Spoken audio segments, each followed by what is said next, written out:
2020년도에 이스라엘의 한 곳이 발굴되어진 것이 화제를 모았었습니다. 우리나라의 한 기독교 방송에서도 이것에 대해서 소개를 해줄 때 그 발견된 곳이 귀중한 장소다라고 소개를 해 주었습니다. 그것이 위치했었던 곳은 빌립보 가이사라라는 지역입니다. 이 지역에서 발굴 작업을 통하여 다음에 보이는 이곳이 발견되어지게 된 것인데요.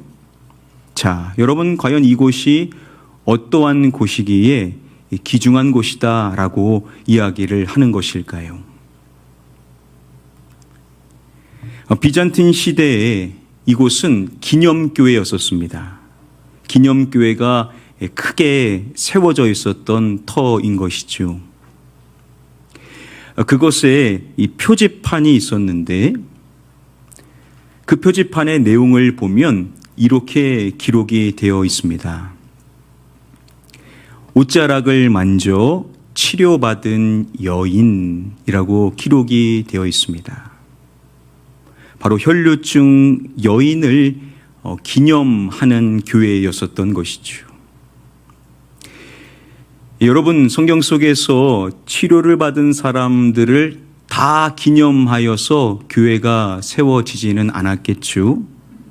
그런데 그 여인의 이야기가 많은 사람들에게 주목을 받고 또 후대에 기념이 되어졌다라는 것은 그 여인의 이야기에 분명 특별함이 담겨 있기 때문일 것입니다. 여러분, 과연 그 여인의 이야기를 통하여서 우리는 어떠한 것을 배울 수가 있을까요? 지금도 그 여인을 통하여 오늘날 우리 하나님께서 우리에게 주시는 분명한 음성이 있기 때문에 우리가 이 말씀에 주목하기를 원하실 것입니다. 그 여인을 통하여서 우리가 배울 수 있는 점이 무엇인가 우리 함께 하나씩 고찰해 보는 시간을 갖도록 하겠습니다. 그 여인의 이야기는 마태복음, 마가복음, 누가복음, 공관복음에 다 기록이 되어 있습니다. 그 가운데 이 마가복음의 말씀을 보면 그 여인의 이야기가 좀 더 상세하게 기록이 되어져 있는데요. 자, 그러면 이 마가복음의 말씀 안에서 치유를 받은 사람들의 그 이야기와 한번 그 여인의 이야기를 비교해 봤으면 좋겠습니다. 마가복음 1장에 살펴보면 예수님께서 최초로 치유의 은혜를 베풀어 준 이야기가 나옵니다.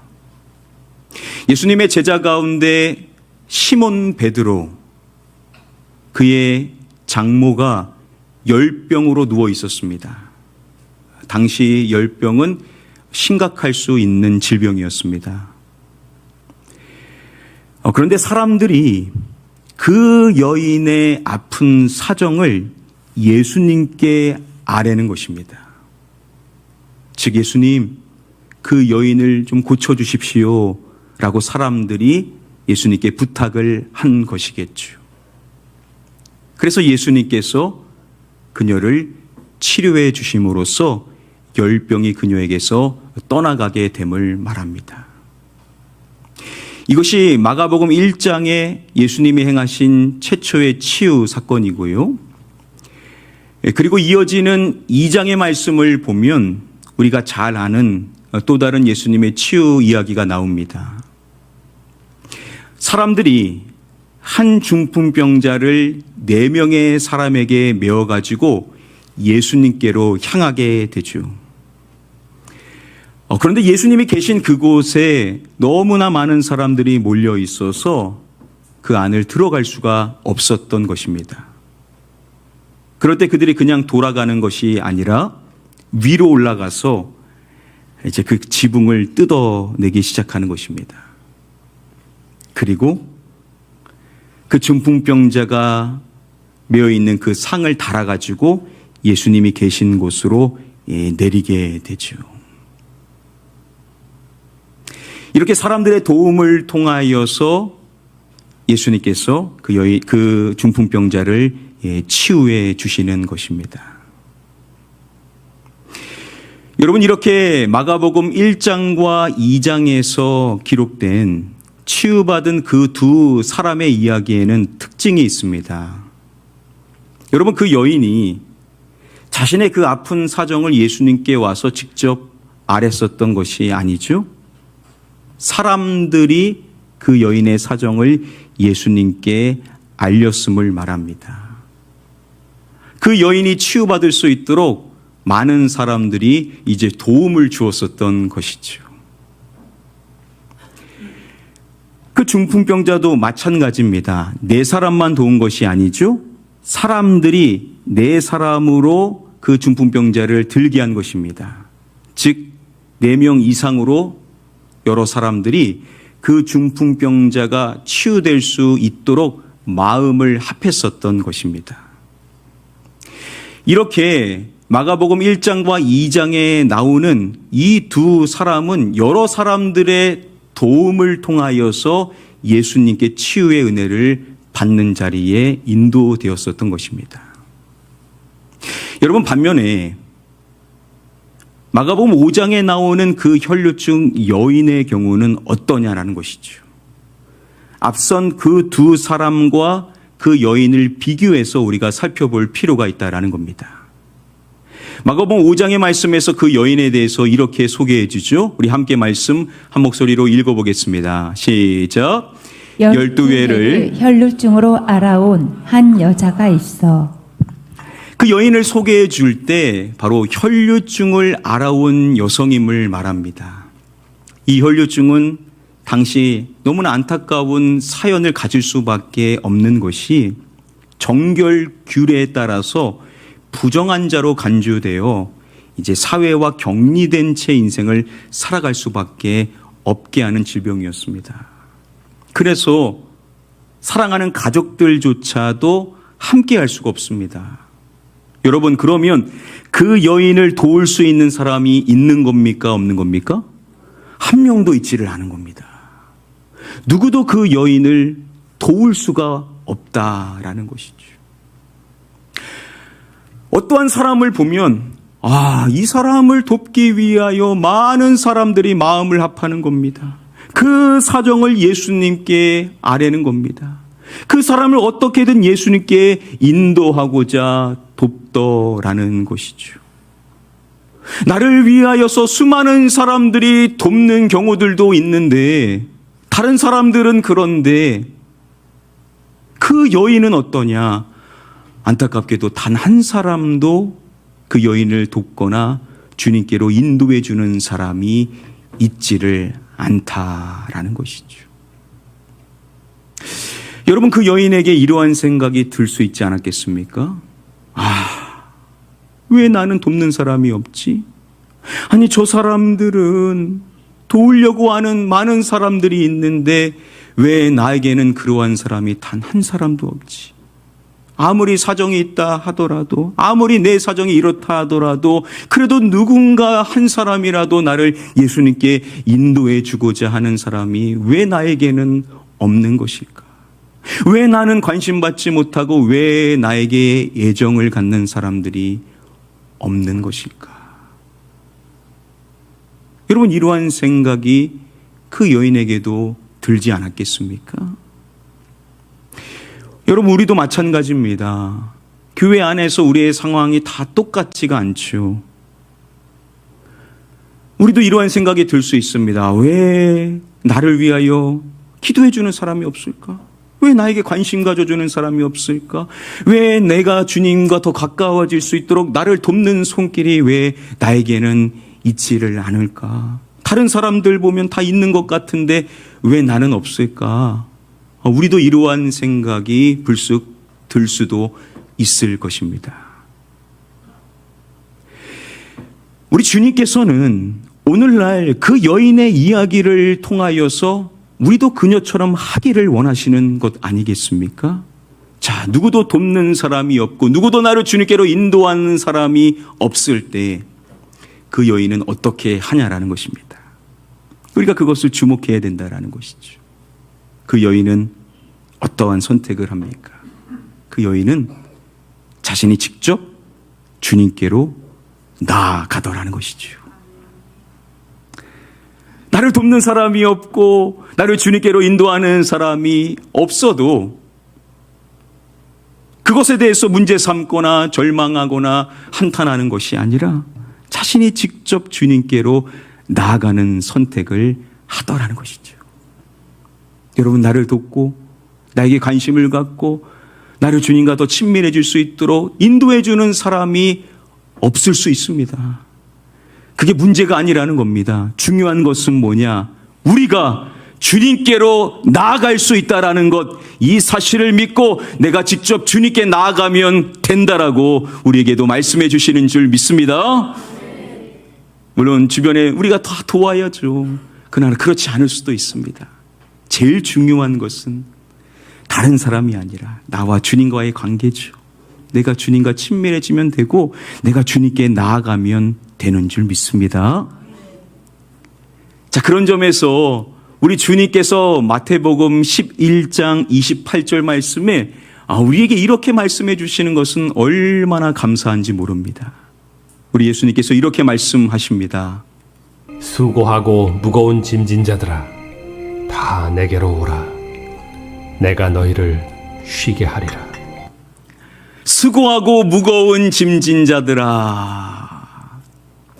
이 가운데 수고하지 않고 사시는 분들이 어디 계십니까? 정말 무거운 짐을 짊어지지 않고 살아가지 않는 분들이 어디 계십니까? 다른 분들은 몰라도 내가 아는 그 짐들이 다 있지 않습니까? 그래서 참 지치고 힘들 때가 많은데 우리 주님께서 우리 모두에게 부르시면서 말씀하시는 음성입니다. 다 내게로 오라. 한 사람도 빼놓지 않고 어떠한 수고스러운 일이 있다 하더라도 어떠한 무거운 짐을 짊어지더라도 상관없다라는 겁니다. 누구든지 다 주님께로 오라라고 우리에게도 말씀해 주시는 줄 믿습니다. 한 사람도 외면치 않으신다라는 거예요. 얼마나 우리 주님 감사합니까?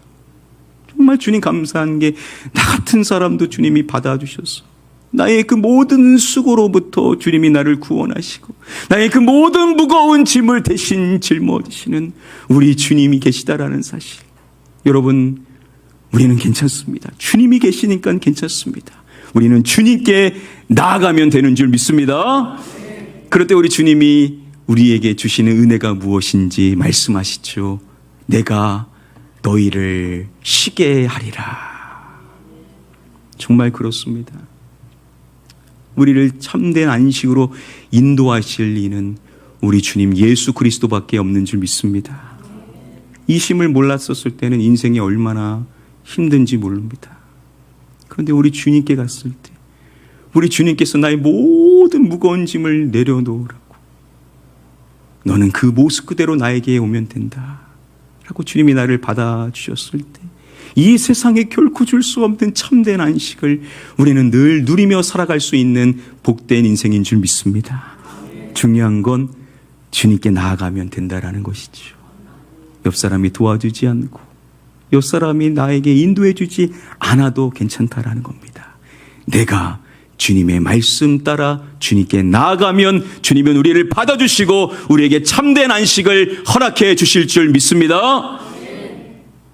여러분, 이렇게 그 여인은 누가 도와주지 않아도 누가 인도해 주지 않아도 주님께로 나아가는 모습을 보였다라는 것을 첫 번째로 살펴볼 수가 있습니다.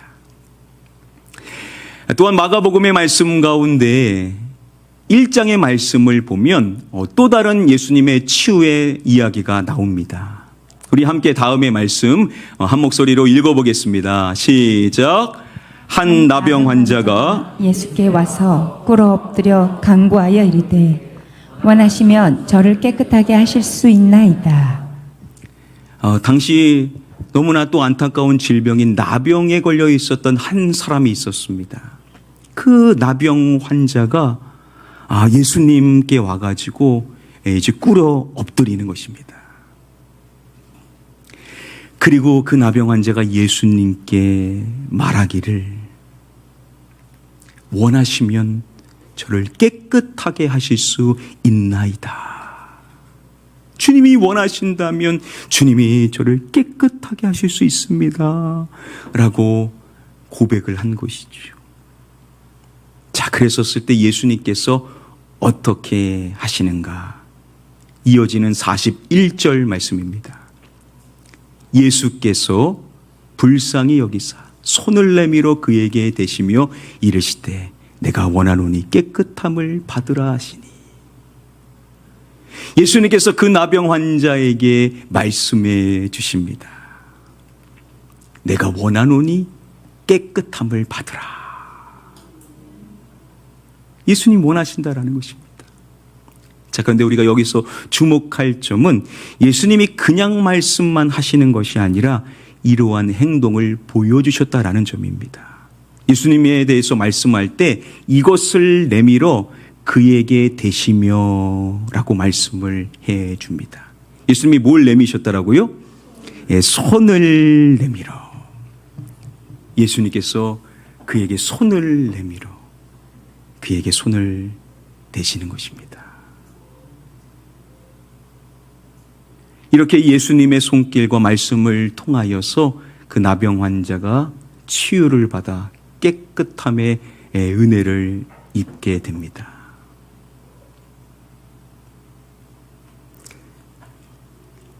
예수님께서 앞을 보지 못하는 아픔을 갖고 있는 사람들을 치유해 주실 때도 어떻게 하십니까?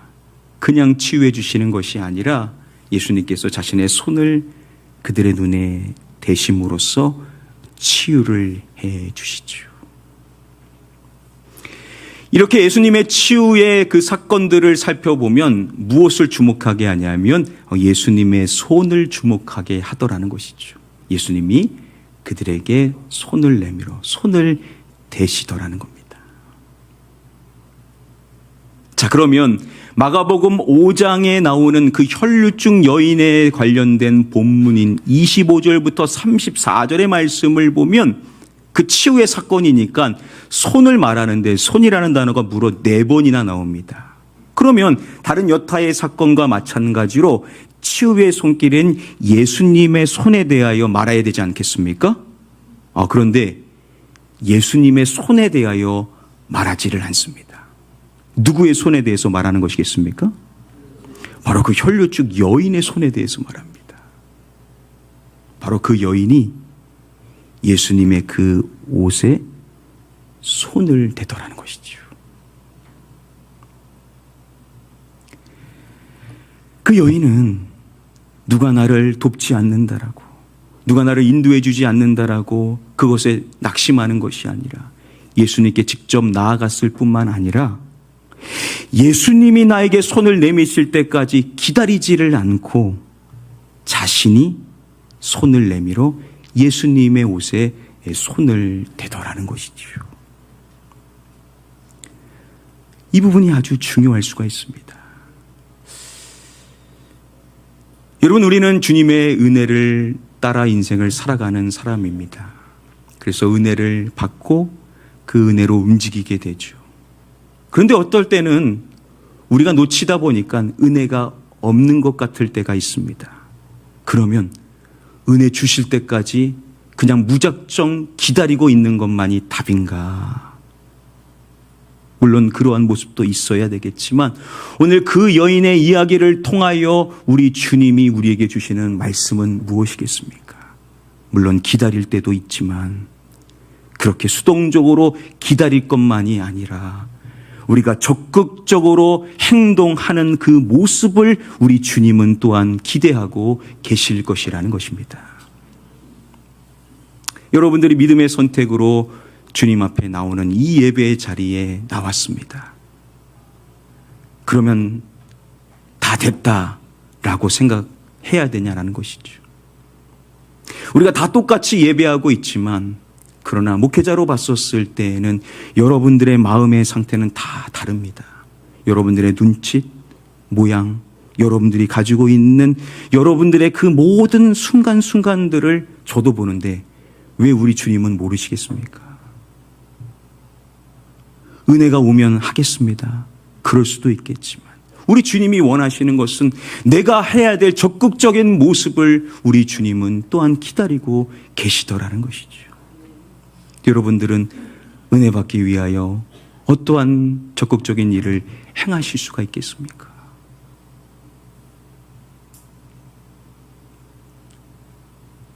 제가 지난번에 우리 성결인 대회 우리 성도님들과 함께 갔었을 때 후회했던 것이 있어요. 우리 성도님들 6분이 봉헌위원을 해야 돼가지고 헌신해야 되니까 뒷자리에 앉을 수밖에 없었습니다. 그게 후회가 되더라고요. 우리 성도님들 앞자리에 앉혔어야 되는데. 중간에 제가 그런 생각이 드니까 마음이 좀 불편했었습니다. 어떻게든 앞자리에 앉혀서 더 은혜 받게 해야 되는데.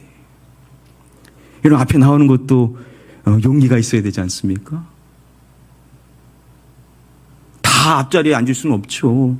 예시를 말씀드리는 겁니다. 여러분들이 뭔가 적극적으로 행해야 될 모습들이 있어야 되지 않겠습니까?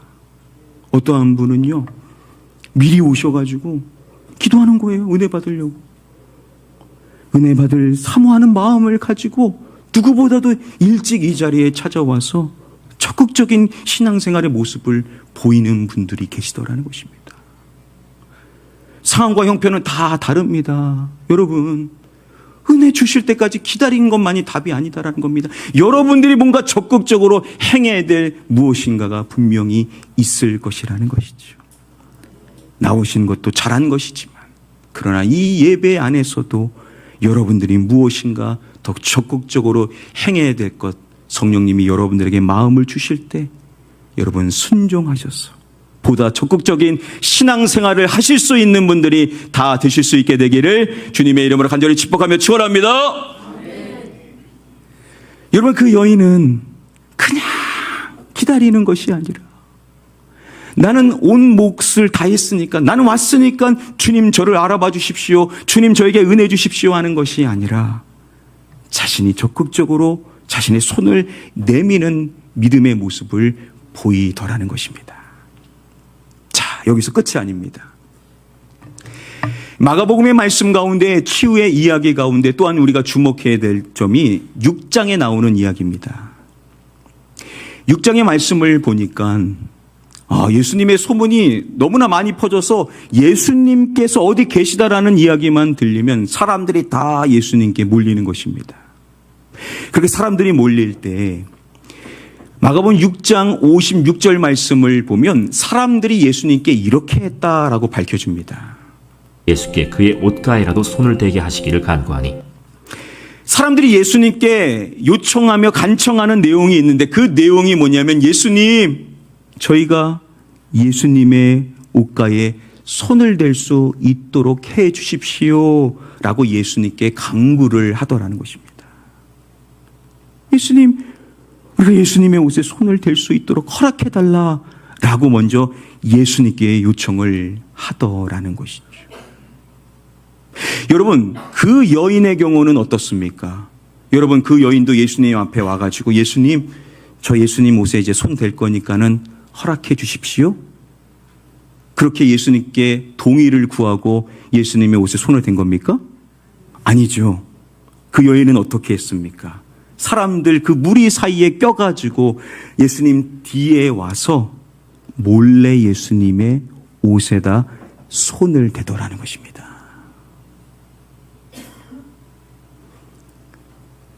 서두에 말씀드렸었던 그 기독교 방송에서 튀르키예에 있는 카이에 박물관의 한 그림을 소개해 주었습니다. 그 그림은 바로 예수님의 그 옷자락을 만지면서 치료받은 그 여인을 모습을 그리고 있는 그림이었습니다. 그 그림을 소개해 줄 때 그 제목이 참 멋지다라고 이야기를 했는데요. 자, 그 그림의 제목 과연 무엇일까요? 그 제목이 이것이라고 합니다. 기적을 훔치는 여인. 그 여인은 마치 예수님의 그 기적을 훔친 것과 같다라고 그렇게 타이틀을 붙였다라는 것이죠. 여러분, 만약에 그 여인이 행했었던 그것이 잘못된 일이었다면 그것이 드러나게 되었었을 때 예수님께서 그 여인을 책망하셔야 했겠죠. 그런데 예수님은 뭐라고 말씀하십니까? 딸아, 내 믿음이 너를 구원하였으니 라고 말씀을 해 주심으로써 그 수많은 사람들 앞에서 그 여인을 칭찬해 주시더라는 것입니다. 동의도 구하지 않았어요. 묻지도 않았습니다. 드러내놓고도 하지도 않았습니다. 그런데 그렇게 행한 것에 대하여서 칭찬을 하시더라는 것이죠. 여러분, 그 여인에게는 믿음과 더불어 자신의 그 질병이 낫기를 원하는 이것이 그 믿음과 융화가 되었던 것이겠죠. 바로 그 여인에게는 누구보다도 간절함, 그 뜨거운 간절함이 그 여인에게 있었던 것이었습니다. 우리는 그 여인을 통하여서 우리의 모습을 한번 살펴봐야 하겠죠. 나는 얼마나 간절한가. 여러분, 오늘날 어떠한 사람이 주님의 놀라운 능력과 은혜를 누릴 수가 있을까요? 질문을 바꿔서 오늘날 우리 주님께서는 어떠한 사람에게 당신의 능력을 나타내 보이실까?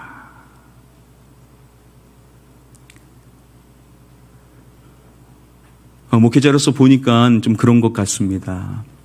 이분은 1부터 10까지 가운데 10의 하나님의 은혜가 있어야 하실 분 같습니다. 그런데 이분이 보이는 모습은 그냥 1의 은혜만 필요한 정도로 그 분량으로 주님께 나아가는 분들도 있는 것 같습니다.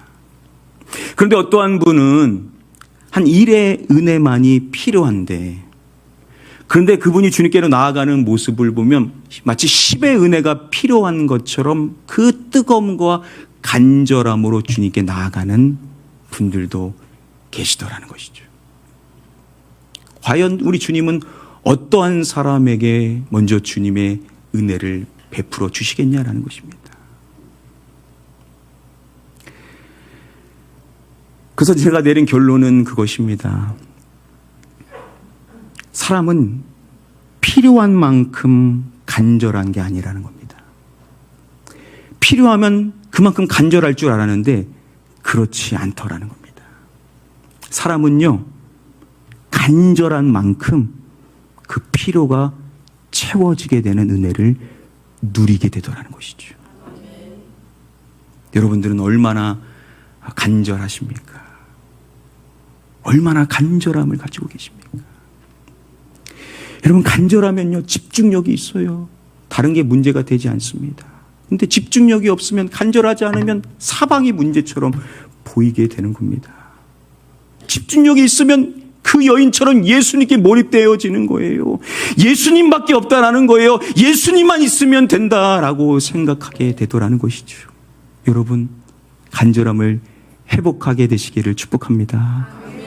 필요하다라고 다 간절한 게 아니더라는 겁니다. 그리고 우리 주님도 어떠한 사람을 먼저 만나주시냐?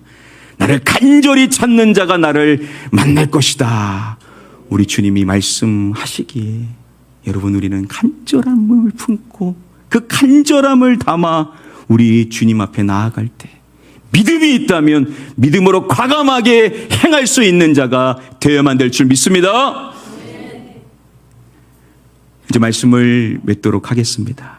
오늘 주어진 말씀을 통하여서 우리 세 가지 말씀의 교훈을 함께 정리해 보도록 하겠습니다. 먼저 첫 번째 말씀의 가르침입니다.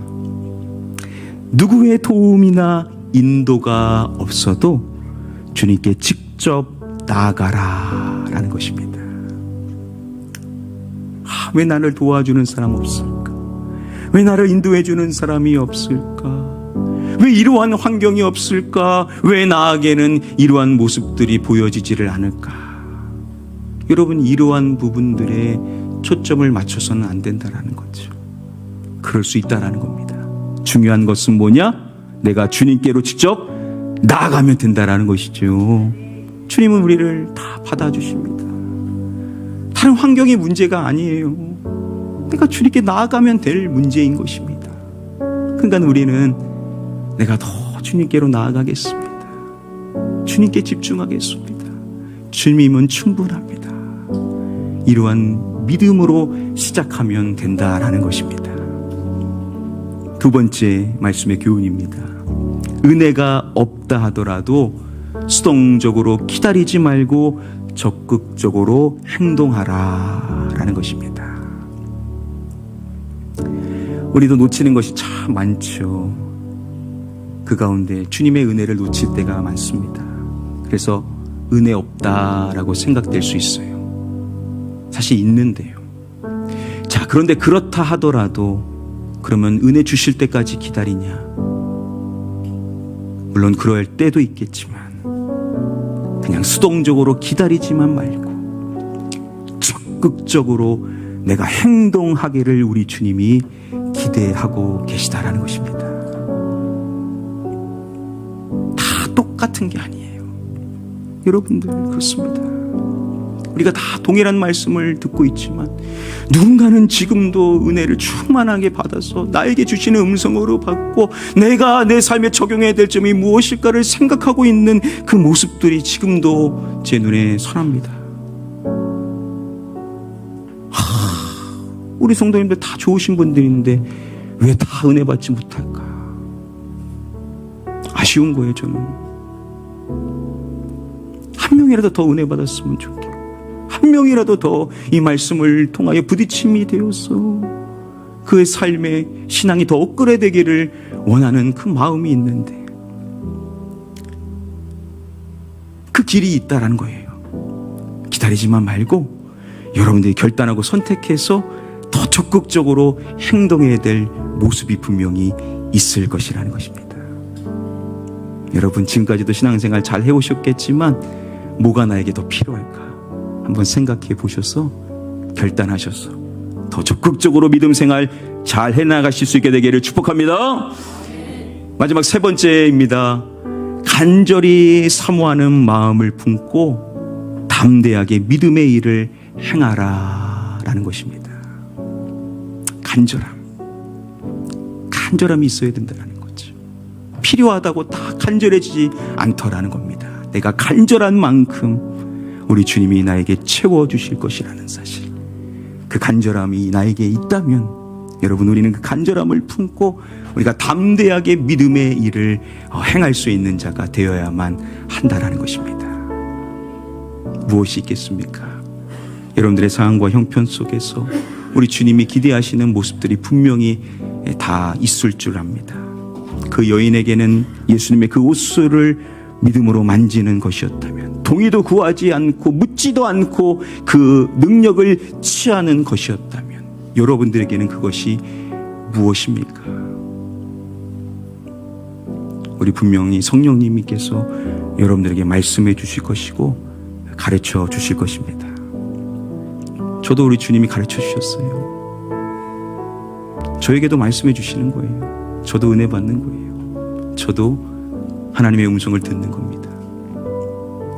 그 성결인 대회에 갔었을 때 그 강사 목사님이 주시는 말씀이 저는 다 이 혈류증 여인의 이야기로 들렸습니다. 말씀의 교훈이 다 똑같더라고요. 아, 그렇구나.